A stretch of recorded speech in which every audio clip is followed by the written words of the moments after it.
रहने वाली सबसे बड़ी जीव है blue whale. In fact blue whale को अगर हम धरती पे मौजूद बाकी सभी जीवों के साथ कंपेयर करते हैं तो तब भी ये सबसे बड़ी जीव होगी। हमारी धरती 450 करोड़ साल पुरानी है और क्या इतने लंबे अरसों में सिर्फ ब्लू व्हेल ही सबसे बड़ी जीवित प्रजाति है?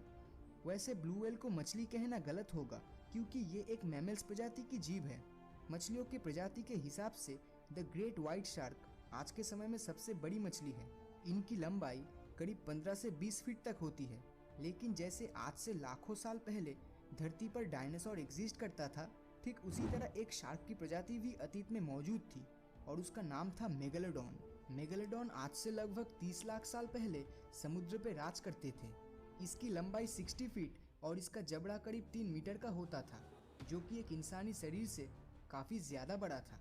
मेगालोडॉन के इस जबड़े में लगभग 270 नुकीले दांत थे। इनके जबड़े में दांत 5 लाइन में होता था और इन दांत की लंबाई 3 से 7 इंच की होती थी। और आपको जानकर हैरानी होगी कि अगर किसी दुर्घटना में मेगालोडॉन का दांत टूट जाता है तो नया दांत निकलने में सिर्फ 1 से 2 दिन का समय लगता था। मेगालोडॉन अपने शिकार को मुंह से दबोचते समय शिकार पर जो प्रेशर क्रिएट करता था वो करीब 10 टन के बराबर था, जो एक कछुए के शेल को भी आसानी से तोड़ सकता है। इनका वजन करीब 100 टन के आसपास होता था। मेगालोडॉन शार्क इतना बड़ा था कि इनको हर रोज भारी मात्रा में खाने की जरूरत पड़ती थी। साइंटिस्टों की माने तो इनको हर दिन लगभग 1 टन जितना खाना चाहिए होता था, जो मेगालोडॉन समुद्र के व्हेल, सी काऊ या फिर सी लायन जैसी जीवों को खाकर अपने हर दिन की जरूरतों को पूरी करता था।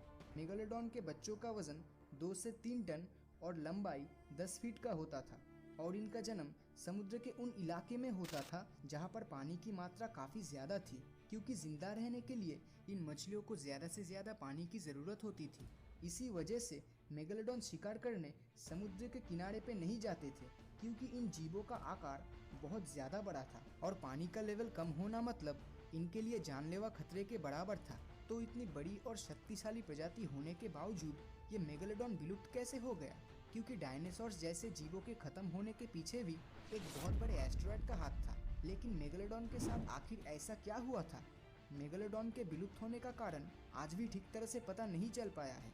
इनके विलुप्त होने को लेकर बहुत सी थ्योरीज निकली है, लेकिन एक थ्योरी जिसको सबसे ज्यादा आइडियल माना जाता है वो मैं आपको बताने जा रहा हूँ। उस थ्योरी के मुताबिक समय के साथ साथ नए प्रजाति के समुद्री जीव एवोल्यूशन के चलते उत्पन्न होने लगे और समुद्र पर मछलियों की संख्या बहुत ही तेजी से बढ़ने लगी और इन छोटी मछलियों को बड़े शार्क्स खा रहे थे। मेगालोडॉन भले ही आकार में बहुत बड़ा था, लेकिन इनकी आबादी उन व्हाइट शार्क से काफी कम थी और ये वही समय था जब व्हाइट शार्क की आबादी बहुत ही तेजी से बढ़ रही थी। आज से 30 लाख साल पहले समुद्र के ज्यादातर हिस्से का टेम्परेचर काफी ठंडा था और इन मेगालोडॉन के जिंदा रहने के लिए वार्म वेदर कंडीशन ही आइडियल था, क्योंकि इन मेगालोडॉन के लिए ठंडे इलाके में जिंदा रहना काफी ज्यादा मुश्किल था। इसलिए जैसे जैसे ठंडी बढ़ती गई ये मेगालोडॉन समुद्र के गर्म इलाके में चली गई, लेकिन वो मछलियाँ तो उस ठंडे इलाके में ही रह गई और उस समय गर्म इलाके में बहुत ही कम छोटी मछलियाँ हुआ करती थी। मतलब मेगालोडॉन प्रजाति के लिए खाना कम पड़ रहा था और मेगालोडॉन को भूख लगने पर ये अपने ही प्रजाति के छोटे बच्चों को भी खा लेती थी। तो इसी तरह से मेगालोडॉन की प्रजाति पूरी तरह से खत्म हो गई। लेकिन सबसे बड़ा सवाल यहाँ पर ये आता है कि क्या मेगालोडॉन आज भी इस धरती पर एग्जिस्ट करता है? क्योंकि पिछले कुछ साल में ऐसी घटनाएं घट चुकी है कि मेगालोडॉन के विलुप्त होने के बाद पर भी एक बहुत बड़ा सवाल खड़ा करता है। 1875 में हुए एक समुद्री यात्रा में मेगालोडॉन के 2 दांत पाए गए थे, जिनकी कार्बन डेटिंग से ये पता चला कि ये दांत शायद 10,000 साल पुराना हो सकता है। लेकिन मेगालोडॉन तो लाखों साल पहले ही विलुप्त हो चुका है, फिर ये दांत कैसे सिर्फ 10,000 साल पुराना हो सकता है? इसके अलावा 2009 में हिस्ट्री चैनल के एक डॉक्यूमेंट्री में गल्फ ऑफ कैलिफोर्निया में एक शार्क मछली को ढूंढने का मिशन दिखाया गया था। यहाँ के लोगों का कहना था कि यहाँ एक बहुत बड़ी शार्क मछली मौजूद है जो तेजी से इस इलाके की मछलियों को खा रही थी और उन लोगों के मुताबिक ये शार्क 45 फीट लंबी रही होगी। और अगर ये सच हुआ तो ये कोई मामूली व्हाइट शार्क तो 100% नहीं होगा, क्योंकि वो आकार में ज्यादा से ज्यादा 20 फीट तक का ही होता है। लेकिन ताज्जुब की बात तो ये है कि चैनल की टीम इतनी बड़ी मछली को ढूंढ पाने में नाकामयाब रही। मेगालोडॉन के अस्तित्व को लेकर आज भी साइंटिस्टों के बीच में मतभेद है, लेकिन ज्यादा लोग इस बात पे अग्री करते हैं कि मेगालोडॉन लाखों साल पहले ही विलुप्त हो चुका है और इन कुछ सालों में हमें दुनिया भर में मेगालोडॉन से जुड़ी जितनी भी घटनाएं सुनने को या फिर इंटरनेट पर ये इमेजेस देखने को मिली है, वो सब या तो फेक है, नहीं तो लोगों का वहम है और कुछ नहीं। लेकिन कोई जीव पूरी तरह से विलुप्त हो चुका है या नहीं, ये 100% श्योरली बता पाना लगभग असंभव है, क्योंकि ऐसे बहुत से समुद्री जीव थे जिनको साइंटिस्टों ने विलुप्त प्रजाति के तौर पे घोषित कर दिया था, जो बाद में जाकर गलत साबित हुआ, जैसा सिलिकेंथ नाम की मछली के साथ हुआ था। सिलिकेंथ एक ऐसी मछली थी जो आज से 6.5 करोड़ साल पहले विलुप्त हो चुकी थी, लेकिन यही सिलिकेंथ 1938 में साउथ अफ्रीका के समुद्री किनारे में पाई गई थी, जो डायनासोर्स के समय से अपने वजूद को धरती पर टिकाए हुए है।